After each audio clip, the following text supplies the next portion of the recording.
भाषा में होता है, सामान्य मानवी की भाषा में होता है, और दोनों मान्य होते हैं। और उसके कारण सामान्य मानवी को कानूनी चीजों को समझने में न्याय के दरवाजे खटखटाने की जरूरत नहीं पड़ती है। हम कोशिश कर रहे हैं कि आने वाले दिनों में हमारे ये देश में भी कानून एक पूरी तरह लीगल टर्मिनोलॉजी हो, लेकिन साथ साथ वही बात सामान्य व्यक्ति की समझ में आए उस भाषा में, और वो भी दोनों एक साथ असेंबली में या पार्लियामेंट में पारित हो, ताकि आगे चल करके सामान्य मानवी उसके आधार पर अपनी बात रख सकता है। दुनिया के कई देशों में ये परंपरा है। अभी मैंने एक टोली बनाई है, वो उसका अध्ययन कर रही है। साथियों, हमारे देश में आज भी हाई कोर्ट्स और सुप्रीम कोर्ट की सारी कार्यवाही इंग्लिश में होती है, और मुझे अच्छा लगा सीजीआई ने स्वयं ने इस विषय को स्पर्श किया। तो कल अखबारों को पॉजिटिव खबर का अवसर तो मिलेगा अगर उठा ले तो।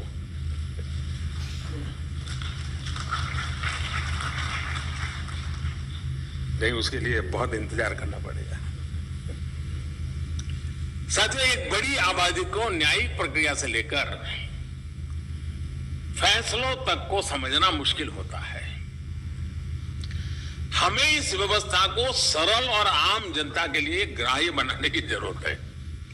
हमें कोर्ट्स में स्थानीय भाषाओं को प्रोत्साहन देने की जरूरत है। इससे देश के सामान्य नागरिकों का न्याय प्रणाली में भरोसा बढ़ेगा, वो उससे जुड़ा हुआ महसूस करेगा।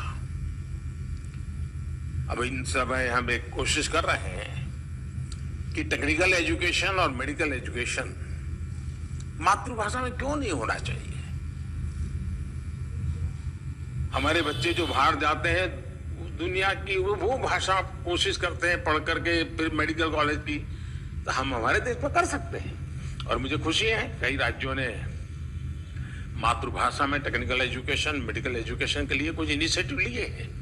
तो आगे चल करके उसके कारण गांव का गरीब का बच्चा भी जो भाषा के कारण रुकावटें महसूस करता है, उसके लिए सारे रास्ते खुल जाएंगे। और ये भी तो एक बड़ा न्याय है, ये भी एक सामाजिक न्याय है। सामाजिक न्याय के लिए न्यायपालिका के तराजू तक जाने की जरूरत नहीं होती है। सामाजिक न्याय के लिए कभी भाषा भी बहुत बड़ा कारण बन सकती है। साथियों, एक गंभीर विषय सामान्य आदमी के लिए कानून की पेचीदगियां भी है। 2015 में हमने करीब 1800 ऐसे कानूनों को चिन्हित किया था जो अप्रासंगिक हो चुके थे। इनमें से जो केंद्र के कानून थे, ऐसे 1450 कानूनों को, 1450 कानूनों को हमने खत्म किया। लेकिन राज्यों की तरफ से केवल 75 कानून ही खत्म किए गए हैं।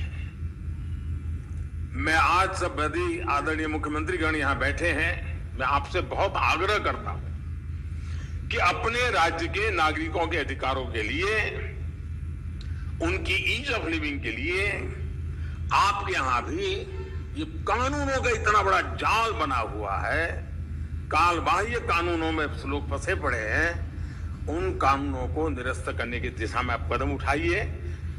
लोग बहुत आशीर्वाद देंगे जी।